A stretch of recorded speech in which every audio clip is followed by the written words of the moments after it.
बिस्मिल्लाहिर्रहमानिर्रहीम।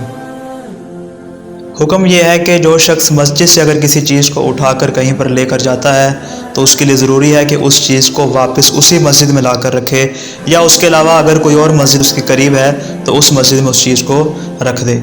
यानी चाहे वो चीज़ जिस एतबार से भी हो, बड़ी से बड़ी चीज़ हो या फिर छोटी से छोटी चीज़ हो, हर चीज़ को कि जिसको जिस मस्जिद से भी उठाया गया है उसका हक़ यही है कि उसको मस्जिद में जाकर वापस रख दिया जाए।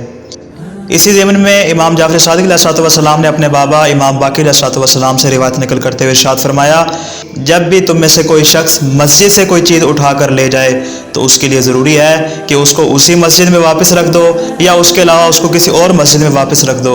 इसलिए कि मस्जिद में जो चीज़ भी मौजूद होती है वो अपने खुदा की तस्बीह बयान करती है।